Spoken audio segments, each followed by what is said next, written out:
It is now my great pleasure to introduce you to another dear friend, Joni Myers.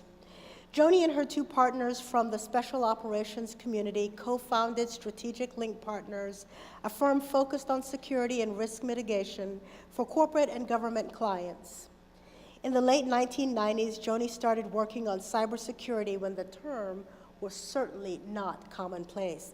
I cannot imagine what she told her mother her job was. She did an Eisenhower Fellowship on cyber terrorism in 2005. It's an issue that we're still coming to grips with, and it's an issue at the core of her passion, which lies in the intersection of technology, innovation, and the protection of our nation. Ladies and gentlemen, please help me welcome to the stage the moderator of this next panel, Joni Myers.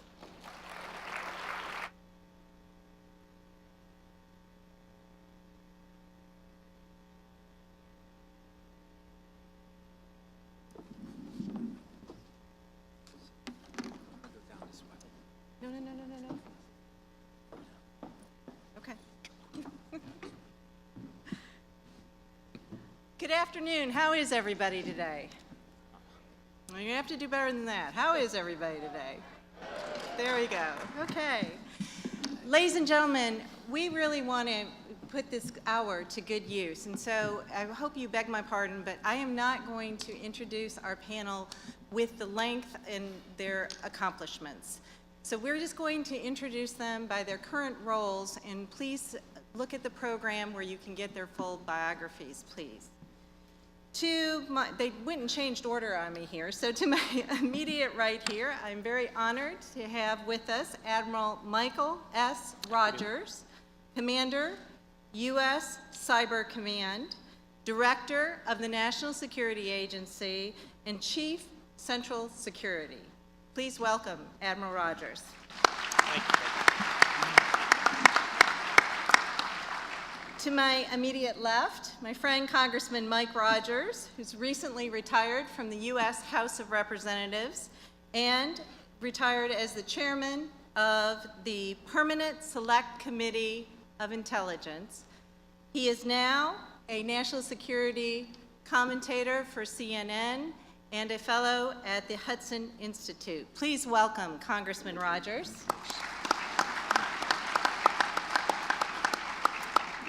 And to my far left, a gentleman that I feel very honored to have with us as well, because he taught me quite a bit of what I know in the cyber realm, Kevin Mandia. Kevin was the founder of Mandia, which was acquired by FireEye a couple years ago, and he is now COO of the world's largest cybersecurity firm. Please welcome Kevin.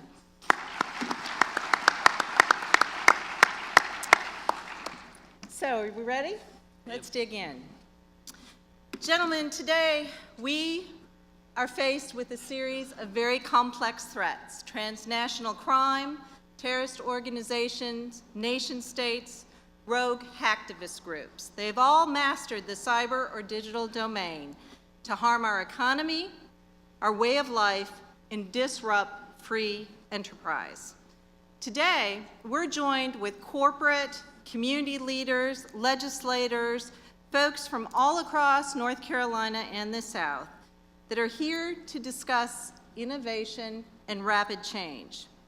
As you all respectively defend and deter cyber adversaries or engage in policy and diplomacy, how do we protect data?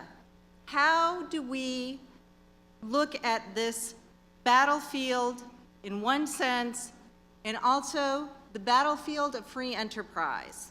What practical and tactical actions can our leaders here today engage? Kevin, would you like to start? Why, yes, I would.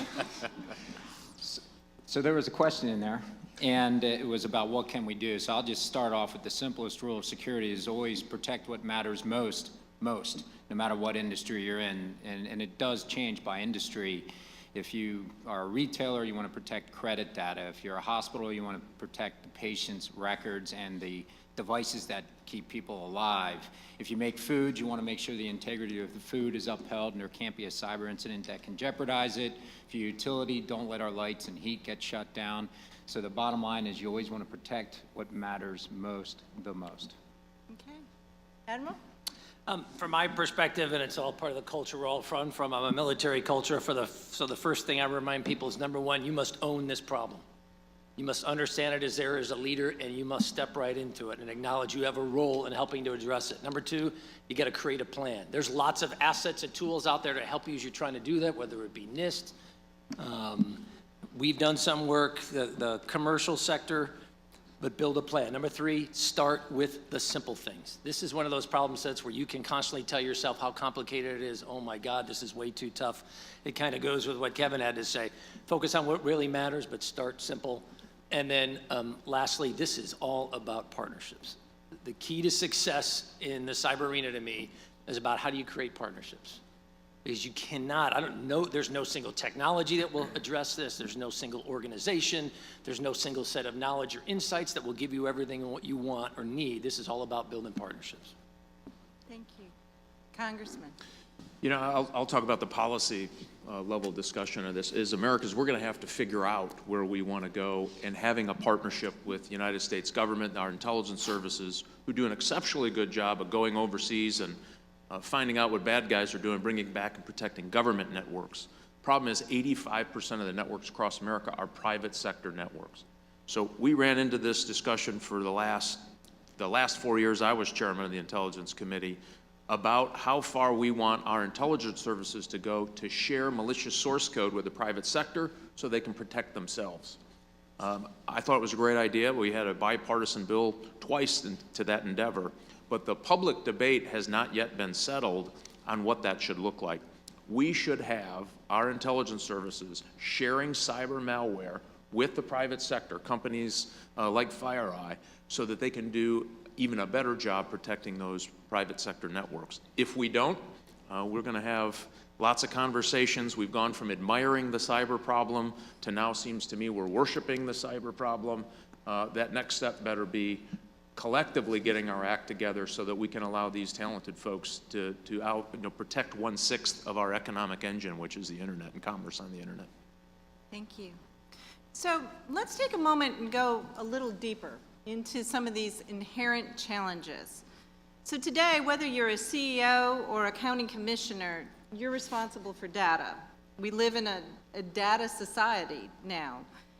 Employee information, financial records, analytics of all sorts are in the public domain and in private sector hands and in our government in different areas. Data is now the circulatory system of our economy. If you are a leader here today, what are some things, what are the real things that someone can leave here and do to help protect data? What should they be doing? So, Congressman, if you could give any of the leaders here today 3 tactical things, what would they be? First, I'd pick up the phone and call your member of Congress and talk to them about passing a cyber sharing legislation. As archaic as that sounds, if we don't get the public engaged in this very important debate, again, we'll be here next year talking about the same problem sets with a little better technology, number one. Number two, I worry about this hodgepodge of legislative fixes around the country. New Jersey, I think, now mandates that you have to have certain pieces of information encrypted if you're housed in New Jersey. This patchwork, I think, is going to be very, very difficult to work. I would, again, try to have a national dialogue on what those standards should look like so that you don't have 50 different standards on how to protect your data. You know, lastly, I know the big fight is encryption, and these folks can tell you the technical side of this better than anybody. I worry about this notion that encryption will solve all problems. I don't believe we've reached a place where we can understand in which systems encryption of all data makes sense. It's certainly cumbersome to deal with on the economic side, and where Some encryption would make sense, and trying to deal with your big data information unencrypted would make sense. I worry about this one-size-fits-all debate that we're starting to have on this that will cost you money, your clients money, and may not even be what you need to protect the data that you have. Thank you. Admiral. Well, I'm going to turn it just slightly and focus. So what are the three things I think that the nation should expect from the National Security Agency and U.S. Cyber Command? And to me, it's I should be providing to the private sector insights on threat. So what's likely to come at you? What is it going to look like? How do you defeat it? The second thing I think that we owe you is in-depth analytic work, which we have done in partnership with the FBI and others for specific high-profile vulnerabilities that we've seen in the private sector, where we're able to harness the power of our analytic insights to help understand, so where did it came from, who did it come from, what did it look like? And then lastly, probably the most important part for NSA is our ability to generate solutions in the form of signatures, counters to malware. That's a real strength for us as an organization, is our high-end engineering and our analytic capabilities to actually produce solutions that help defend the nation. Thank you. Kevin? Yeah, so it's always tough if you're a CEO to figure out what to do about cybersecurity, because most CEOs are not cybersecurity experts, and our goal isn't to pique your interest so much you start reading books and become an expert. And the number one question I get from CEOs is, how good are we at cyber? They don't know. And I have a jaded viewpoint, because usually when I meet a CEO, it's because they had a major breach and we were answering the questions, what happened and what to do about it. So the three questions I always tell those CEOs to ask their CISO, just to be able to grade how good they are, is the first question I would ask a CISO is, hey, how would you break into us? And you don't really care what the answer is as a CEO, as long as there is an answer. You want a security professional thinking about what is the way around your Maginot Line. And if they're not thinking that could be a red herring for you. The second question I would ask a CISO as a non-technical, non-cyber CEO is, how would we detect a breach? And if you get no answer to that question, you shouldn't feel real good about your security posture at that juncture. And then the third question I'd ask is, well, what's worst case scenario in cyberspace for us? Tell me what's the worst thing that could happen to us if someone breached us. And you got to get an answer to those questions. And that's how I tell a non-technical CEO to appraise, do they have the right CISO? Because if you want to know how good you are, if you're not good at the top, you're probably not good at the bottom of that organization either, and you won't have security consciousness throughout the whole org. So highest level of abstraction, that's what I'd tell a CEO to do to figure out how good they are. So let's just take a moment off of that answer. And if you're running an organization and you're not cyber savvy, how do you get, what resources does a CEO have to get up to speed? I mean, should they be practicing for, different types of contingencies? What are the things that, if you're head of a county commission in North Carolina, in a town, what should they be doing to be proactive in that regard? I think the first thing is you figure out what is an intolerable risk. What is the threat that you can't let become a reality? And it's not always going to be cyber, but the head of the organization has to know that. For the risks that you don't want to have become a reality, where cyber can play, then you start addressing those. So there's a lot of organizations where the top three things they're worried about, just there's no way to impact it in cyber. But at the end of the day, once you understand, I don't want someone reading my email. Well, then there's a cyber risk here. My IP is an email, or we're doing mergers and acquisitions, and we don't want people to leverage our research without authorization. Those kind of things have a cyber component to it. The CEOs of the world, the chairmen of the world, the boards who assign the risk profile to an organization need to know what's intolerable from a risk perspective and then start addressing it. So, Admiral, I'm curious in the sense of our adversaries. What are they after? You talk about threat. So what do they want? Well, I thought Sony was an interesting microcosm, because in one act, you saw almost the entire spectrum of the cyber world out there. You saw an entity, in this case the North Koreans, steal the intellectual property of an organization in the sense of their product, films.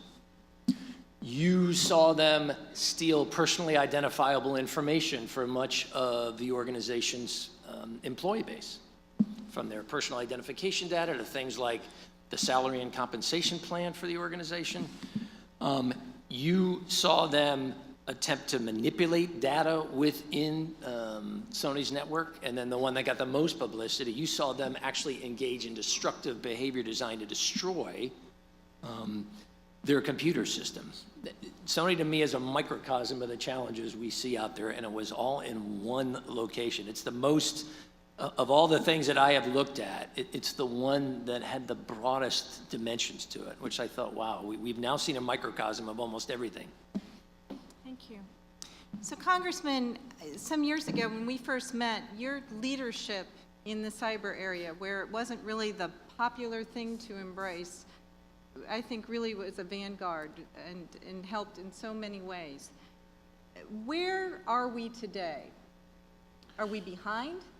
Oh, boy, we're very behind. If you think about what the Admiral talked about with the Sony threat and why that is such an important case, I know you heard a lot about it today, but you had a nation state deciding it was going to take a political action with an American company through a capability that it believed would be effective, and unfortunately it was, to do a destructive attack. So of all of the threats that the Admiral laid out, seeing all of those, why this is so different is that you had a company, or excuse me, a country decide that they were going to take a political act. And by the way, saying that, it's easier for me to say this with 6 weeks ago I was chairman, today I'm not.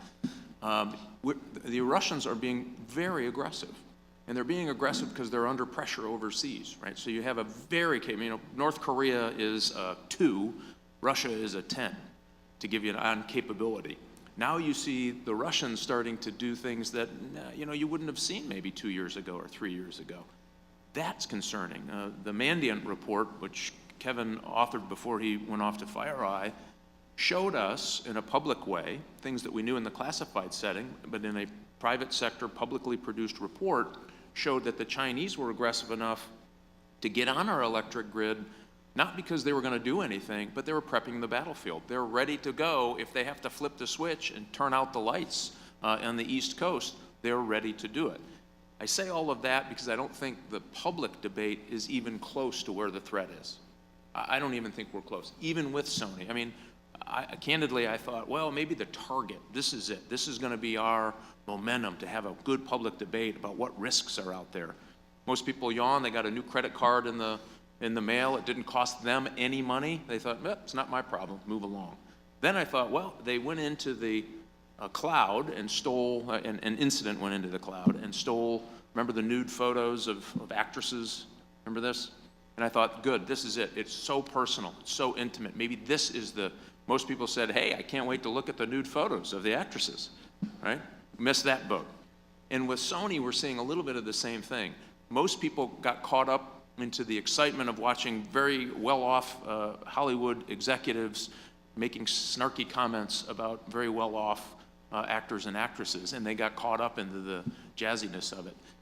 The problem set of that has not caught up in the debate in Congress, I can tell you that, as someone who lived through the NSA contractor leak issues and trying to promote why cyber sharing information is not stomping on your civil liberties, but in fact allowing the private sector to protect your information. We're still not there. Now, the president talking about it candidly is a good thing. That's a turnaround for the president from even last year. That's a positive sign. You do have a few more members now who are engaging in getting themselves educated on what is a very complicated legal process of trying to make sure you protect those civil liberties and still give our intelligence services the tools that they need to protect themselves. And by the way, the information that our private sector needs to protect itself. And just lastly, I say this for those who would challenge, should they be doing this and at what level? Imagine if a missile were fired from, fill in the blank, from Mexico. And it went in and it hit Sony headquarters at night at 3 a.m. Nobody was there. But it destroyed all of their servers.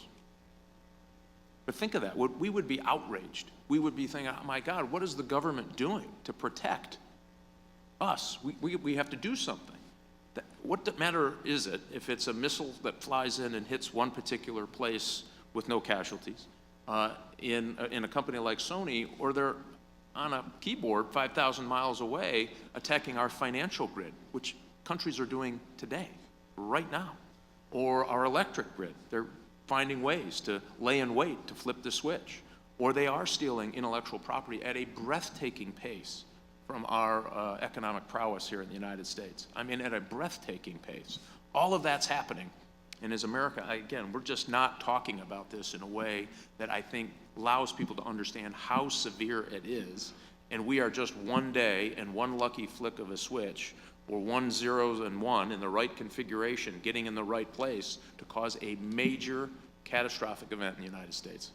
This panel is always better at the evening hour when there's drinks on the table. I just want you to know that. So, Admiral, we're being attacked. Why don't we attack back? Or are we? Well, clearly, I think the challenge we're trying to come to grips with is how do we create the concept of norms and deterrence in cyber? Because I think if you look to date, most nation states, groups, individuals, they've come to the conclusion that there is little price to pay for their activity. As you heard from Congressman Rogers, whether it's in the forms of billions, I mean, I've seen estimates from anywhere from $100 to $375 billion a year in intellectual property. You see many other nation states bringing out their latest, most advanced military capability, and I look at it and go, wow, it sure looks a lot like our stuff. I wonder how that happened. You know, we have got to create this idea of deterrence. There's two ways. In deterrence theory, there's two broad ways to deter somebody. Number one, you either convince them that the probability of success is low. That's probably difficult in the cyber arena because, quite frankly, the probability of success is very high. The second way you deter someone, though, and the one I think is the most important for us, is you lead them to believe that even if they are successful, that ultimately the price they will pay is too high, and it doesn't warrant the effort. It doesn't warrant the successful outcome. That's what I think that we have got to do. It's one reason why in the immediate aftermath of Sony, lots of debate internally within the government is, you know, we were talking about, should we publicly acknowledge this? If we publicly acknowledge it, should we publicly attribute it to the nation state who did it? And then thirdly, if we are going to attribute it, should we talk about consequences? And I'd be the first to admit, I was a proponent of all three. We must publicly acknowledge this. We must publicly out the actor who did this, because we had in very high confidence in exactly who this was, how they did it, and why they did it. And then thirdly, we have got to talk about there's a price to pay. Because my concern was if we do nothing, and you're a nation state, a group, or an actor out there, and you say to yourself, well, this Sony thing was public knowledge. Everybody knew what happened. If this doesn't seem to trigger any kind of response, perhaps the message then is, I haven't hit any kind of threshold, and I can continue to engage in these kind of behaviors. That is not in our nation's best interest. So I thought the response to Sony was a good first step along a longer road. We publicly acknowledged the activity, we publicly attributed it, and you had the commander-in-chief doing this, and not some lower-level person. I mean, it was by design. The president came out and talked about this. And then thirdly, the fact that we were going to engage in a series of specific responses, the first piece being the sanctions that were imposed in the immediate aftermath. Thank you. Kevin, when does this issue become personal? Mike touched on, what moves the needle, if you will. So is it my health records that are at risk? I mean, think about the data sets that companies summarily collect for marketing purposes, or on the other side, that adversaries could get a hold of. I mean, most of our lives now are not private in the sense of how data, is amassed. What do you think on those issues? Well, I can tell you, for all the companies that you read about that have been breached, it was personal for all their C-level officers. A lot of them couldn't eat. When you look at the retail breaches, their CEO would sit there and say, how could this happen? What could we have done? They take it very seriously. So it's personal on all the victims there. And the nice thing, by the way, of the government going forward with North Korea or any other nation state is when you've been hacked and you know it as an enterprise, there's a pendulum of public opinion that sways one of two ways. Either you were irresponsible or you were just a victim. And it's pretty helpful to expect. Most organizations cannot withstand an attack from a militarized nation state. It's not really reasonable for most companies to be that good at cybersecurity. We don't even have the capability, not enough people, not enough resources. So I think that's a good thing. So it's personal right away for anyone who's using their email. The CEOs, the privileged emails that come from general counsel that get posted, all these things are devastating. Where does it get personal to the consumer? I have no doubt that next time there's an impending war or threat of physical war somewhere in the world, there will be a cyber component to that aggression, wherever it is, because it's totally asymmetric. We can win kinetically, we can win physically, but in cyberspace, we're in a glass house, and if we respond in cyber, we're throwing rocks at mud huts sometimes. So it's just not exactly an equitable domain. It'll be personal to all of us, because you even saw it last year in 2013, so I guess that was 2 years ago, when chemical weapons were used in Syria. We saw the Syrian Electronic Army amp up their activities against the private sector. They just did that because we threatened to have potential armed conflict in Syria. So there's no doubt in my mind it will reach consumer space the next time we have aggression. Can I make one comment? Sure. I wonder if the tipping point, it goes something that my fellow Mike Rogers had to say. I wonder if it comes to the tipping point where the impact is us as individuals. The single greatest sphere of cyber activity is largely criminal today. Most of that criminal activity, when it impacts us as individuals, quite frankly, we don't pay any price for it. The bank covers it, you get issued a new card. Part of me wonders is, do we reach a critical mass when suddenly it's, well, the bank isn't absorbing it, some other entity isn't absorbing it, suddenly it's, no, we're paying a price as individuals for that. That makes it something very real, not something very theoretical. Not arguing that that's the right answer, but you know, one of the questions I am always asking myself with my team is, so what is the tipping point? Because my biggest fear personally is, why do we have to wait till we get into some major catastrophic scenario to suddenly say to ourselves, you know, we probably should have done a whole lot more in advance of this? And I'm like, yeah, do you think? And yet so much of it, because we need this public-private partnership, so much of it is driven by, we got to create an overarching legal framework, we got to create a set of policies and authorities that enable us to quickly move information back and forth, so you in the private sector can feel you have a measure of liability protection and that you're going to be protected from harm if you act on the information that we share or that you share information with us. We've got to get beyond that, and then we can start to move into the specifics of, so how do we create the real partnerships and get down to the specifics of, so what kind of data are we going to share, in what format, via what means? My military culture teaches me you don't wait to the middle of a crisis to suddenly try to figure out, so who am I working with? If there's anybody out there who's an Army or Marine guy, put it another way, discovery learning while you're moving to contact is an incredibly expensive way to gain knowledge, and it leads to casualties and loss of resources. That's a bad way for us as a nation to move forward here. So, gentlemen, last question for me. We are hosted today from one of the leading research universities in the country, North Carolina State University. Here in Research Park, North Carolina, we lean forward in innovation. What role does innovation have in the cyber domain, in the present threat environment, in our ability to grow businesses locally or globally, digitally, if you will? What role does innovation have? And how do we help raise up a generation of cyber smart students? Well, I mean, I can jump in there too. It is critically important. And so, you know, the next generation, so everybody said encryption. We're always seem to be chasing the dog here down the road on what the next big cyber event is going to be. It was encryption for a while. Last year, it was all the talk was encryption. And then people realized that might not be it. So when you're talking about innovation in the private sector, has to happen, will happen. And I've had the good fortune to get to a whole bunch of cyber companies and look at the innovation of trying to, how do you put something on top of the network to be able to make sure that anything happening inside your network is protected, and there's real-time monitoring of all the traffic to see if there's any cyber malware flying around inside of your network, which would have helped Sony, by the way, which is a lot more complicated than you probably want to know. I do think that universities have to get plugged into this. I don't believe that every university in America is going to be the top cyber college in the country. And I can say that now that I'm not an elected official. You hear it every day. The line around the office when people thought that the money was in cyber got pretty long in a hurry. So I think we're going to have to temper ourselves. There will be great things that happen at universities like this that can compile resources and intellectual capital in ways that other universities can't. And so that is going to be very important as we look to push out commercialization of new research that happens here on cybersecurity and understanding networks better and all of those things. All of that's important. On the federal side, one of the things I was able to do in the 14 and 15 budget cycle was to protect the innovation that goes to the National Security Agency, that goes to the FBI for that next generation cyber technology breakthrough, right? So the race is on for the supercomputer.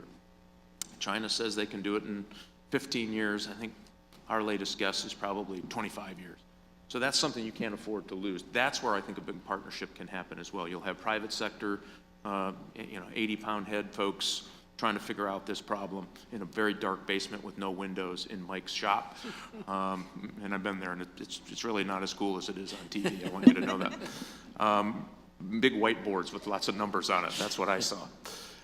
And all of that's going to have to happen. But universities like this can drive innovation to the private sector. The private sector continue to do it. And then if you get the sharing relationship from the government, it exponentially will raise our ability to protect our networks around the country in a way that still protects civil liberties and privacy. I mean, think about it. Your electrons today are canoodling with Kim Jong-un's electrons. It's like your equivalent of your undergarments, mixing it up with the North Korean leader. Think of that. Now there's an image. There's an image. Yeah, you're going to have that image all day long, trust me. Kevin, you're an innovator. Innovation. Well, I think innovation, right now, security is always seen as an indirect expense. At the end of the day, when the economy is going well, we spend a lot more on security, and when it's not, we spend less on it, which is an unfortunate reality. We need better people, processes, and technology in the cyber arena. We don't have enough good people at this, and what's really lacking right now is a way, in my opinion, to protect small to medium businesses. The larger enterprises are getting the people to some extent, and we have a security poverty line where we need good innovation to start protecting that supply chain. The small to medium businesses that may not be able to get the top people because there's just not enough of them. So we got to do it. We got to continue moving. I can tell you in DC, everybody's estimating there's about 1,000 job openings for cyber professionals, and there's still 1,000 job openings for them every year, it seems. So we're not making enough of them, and we got to do better because there's probably 95% of our companies could use more resources to help them out. Admiral, you have some of the smartest people in the world Very working lucky. for you. Very lucky. How do we get more of them? So I think the challenge, the positive for us at NSA is, hey, we continue to have a lot of great people who are invigorated by the mission and they want to be part of the team. We're very fortunate as a nation to have that, even with all the challenges we've had over the last 18 months. The fundamental idea of service, of defending the nation, of being part of something bigger than yourself, and about how you can apply this technical knowledge to the good of the many is very positive. And I don't think that's going to change. I did want to comment just on the innovation piece. Innovation is one of our greatest edges as a nation. It's truly one of the ways we differentiate ourselves in many ways from the world around us. But I encourage us to think about innovation in much broader terms than just technology. Technology is just one aspect of this problem set, but it's not the end-all, be-all. We need to be innovative in, as you heard Kevin say, we need to be innovative in how we grow our workforce. We need to be innovative in our concepts about how we defend networks. We need to be innovative in how we maximize resources. As a director of NSA, as the commander of the United States Cyber Command, I know the power of the private sector. Tomorrow I'll be spending time at NC State because we have a laboratory that we have built here with NC State because we're interested in how do we harness the power of academia to take a look at fundamental issues like big data analytics, simulation, how we look to do that. We look to universities to be very powerful partners for us, and that is by design because I'm interested in going, where is the knowledge, where is the intellect, where is the innovative spirit? And it isn't just up at Fort Meade with, the merry band of men and women that I'm responsible for leading. All right.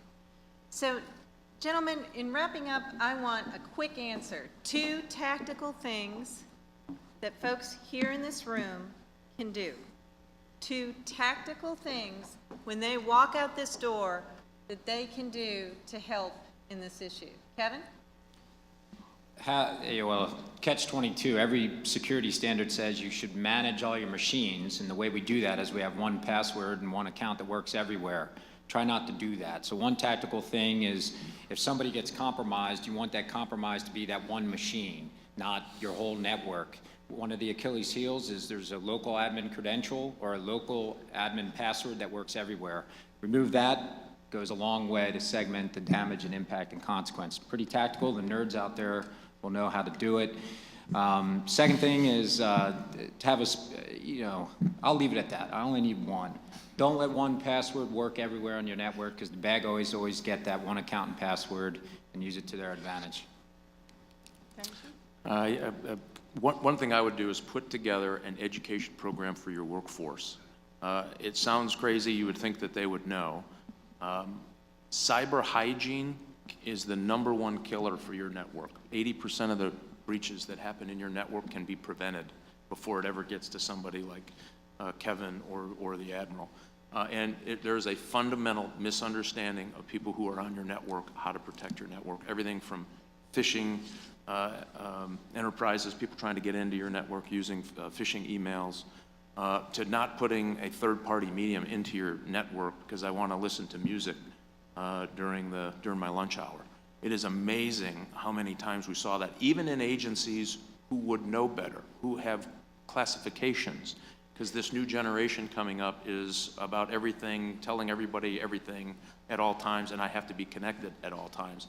That can really work against the safety and security of your network. I would put together, the first thing I would do is put that education program together and get it out. The second thing there's just a new sector on cyber insurance. It is not the same as having a cyber secure network, but it is something I would look at, given if you can see the troubles that have happened to these companies and the losses of which they've experienced. I would go out and start engaging in this notion of cyber insurance, but don't let your board tell you that is in place of spending any money on trying to protect your network. If I had to pick two, those are the two that I'd pick, I think. And Congressman, just to follow up, when you're talking about education, you're not talking about the technical side. You're talking about the human actions, Yes, correct? absolutely. Your work, the person who is your human resource person getting on the computer and signing in, odds are they could use a course, a small, brief course on what to do and what not to do to protect that network. I'll guarantee you that I can go in every company here and find half the people who have no understanding of how that stuff is getting into your network or would get into your network. I'll guarantee it as I'm sitting here now. So a short program on, you don't have to be technical at all. Just the same saying, if you don't pick up a USB on the ground, and would you pick up a cheeseburger and eat it off the pavement? Well, think of that, right? You want to pick that up and put it in your computer? Same consequence, right? Not good. Nothing good's going to happen. How to understand and identify phishing emails, and they are getting more sophisticated by the day. And I won't belabor this, but one of the theories with all of this personal information that has been stolen, and you start asking yourself, yep, some of it's sold off to criminal enterprises. Some of it is used to try to create credit card accounts and steal your money. But what about the rest of it? There's a huge volume that's been stolen. Many will predict, and I happen to concur with this, that you're going to see the mother of all phishing campaigns coming along. Imagine you get an email from your doctor, and it's your doctor, and you know that doctor, and it says, hey, I saw something on your record that concerns me. Would you click on this and tell me if this is accurate? You go, well, my doctor? Gosh, how would he have that information, or she would have that information? Gets into your email, you pop up, you click on at work, you've just infected your entire network. That's what I worry about, is these very sophisticated, very targeted, very educated phishing emails that you could help your workforce understand what to look for, what not to look for. You don't have to be the cyber guy in your office to get that education. Even if people think they know it, I'd start with those people first. So Admiral, you have 2 jobs, so I'll give you 2 times 2. Tactical things. Number one, I would say I urge you to reach out to your congressman or congresswoman and indicate to them that you view the ability to create partnerships between the public and the private sector for sharing of information in the cyber arena is critical to our long-term defense as a nation. They have got to hear this from you, and not just the multiple special interests that are out there with viewpoints on this issue. I think that's foundational to the future. Number 2, particularly if I was in a leadership position, I would call in my cyber leadership and I'd say, I want you to walk me through 3 things. I want you to tell me what our basic scheme is for defense. I want to I want you to tell me what you are trying to protect or what you think we really value. And then finally, I want you to tell me what we're going to do when it fails. Because I always remind people, look, even with the best systems, in the end, you must increasingly anticipate a measure of failure, and you must be ready for failure. You got to learn how to mediate and to mitigate and remediate. I would harp on what Congressman Rogers said, which is one reason why in my initial point I said, keep it simple. Start with the basic building blocks. Keep it simple. And then lastly, this is a long-term issue. So as leaders, you got to remember there's a long-term commitment to this. It isn't, I pay attention to this for 3 months, I get a good brief, set of PowerPoint slides, high confidence, okay, I'm going to go look at 1,000 other things, and I'm not going to pay any attention to this for the next 5 years until my CIO or CISO comes to me and says, remember when we talked about, well, what if it doesn't work? It didn't work. You have got to pay attention to this, and you got to own this problem over time. As a leader in a military culture, it is amazing how interesting it is amazing what your subordinates find interesting merely because you show interest in it and you highlight as a leader, this is something I care about, it's foundational to our future. You need to make it foundational to what you do. So we're going to take a question here from the audience, and this gentleman said, for the past 10 years, the Chinese have been sending 20,000 to 30,000 people every day to spy on us, both militarily and industrially. This is aside from what the Russians are currently doing as well. Why is it taking us so long to react to this? And is that, in fact, what the status is? Well, I've not heard that high individual number, but I will tell you the Chinese are very aggressive in both human collection in the United States. They have an interesting system that they don't necessarily have to be an intelligence officer themselves, but they recruit individuals who are traveling to and from the United States to act as conduits for intelligence officers here. They are extremely aggressive. If you look, the FBI has done a pretty decent job over the last few years with indictments, and a high percentage of them are Chinese intelligence operations here. And they're aggressive, and they are very aggressive. You know, think of a case in the hotbed of international espionage, Indianapolis, Indiana, right? First thing that comes to mind. They had an operation there that was very sophisticated. It's all online. It's all in the indictment. You can read it. They targeted a particular company for a formula that this particular agribusiness company was using. They had a human operation. They set up a receipt fake company. Actually, they had tied it to a university back in China. And they were slowly but surely stealing this formula by seating in an agent in Indianapolis, Indiana, to work overtime to steal this formula so they could duplicate it and put it back into competition against this particular company around the world. That one, thankfully, the good guys got onto it, and somebody went to jail for that. It is more common than one might think. They are incredibly aggressive. They pick out by what sector they want to gain information, and this happened to be agribusiness, but they do pharmaceuticals, they do manufacturing. You know, there's now public reports saying that the new strike fighter, the F-35, looks very familiar. When you look at a picture of a Russian strike fighter, or excuse me, a Chinese strike fighter, looks pretty darn close. You know, in the FBI, we would call that a clue.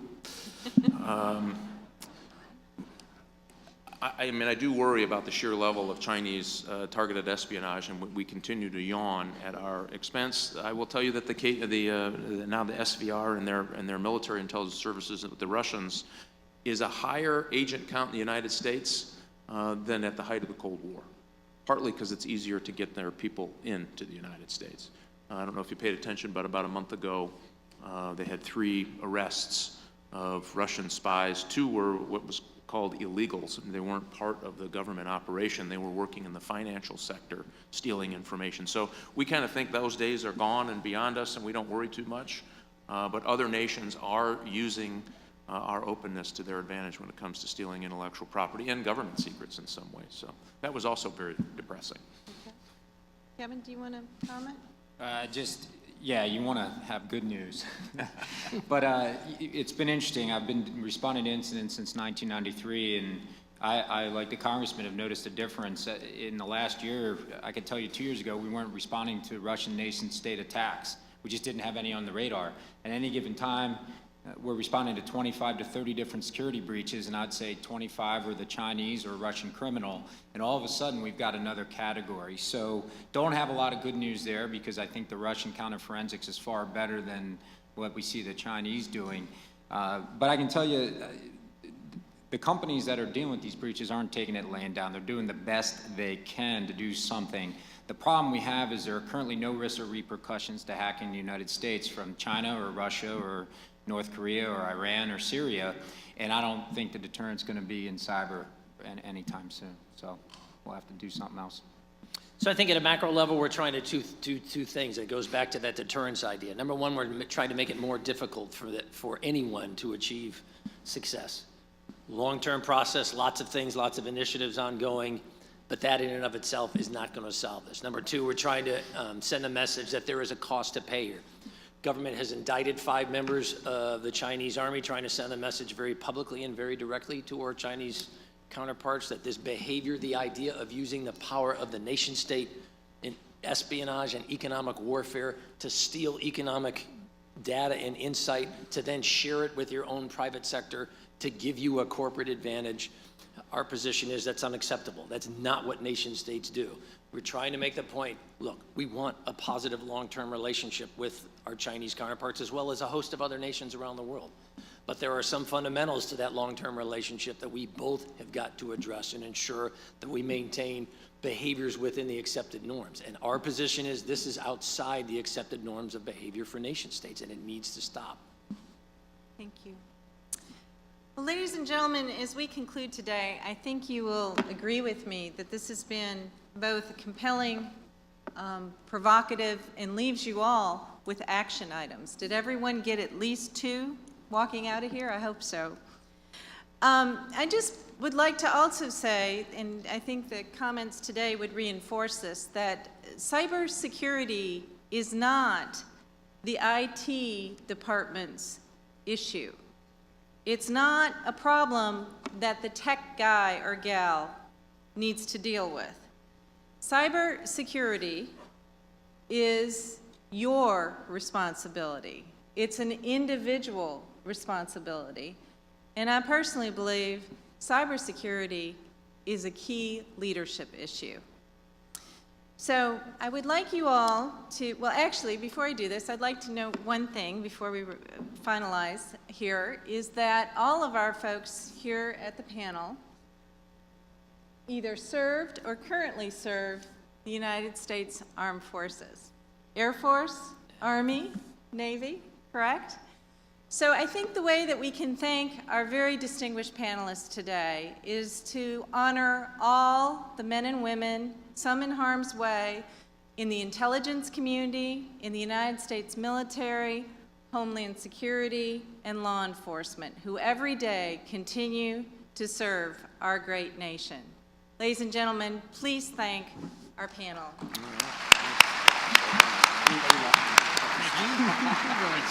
That's what's great.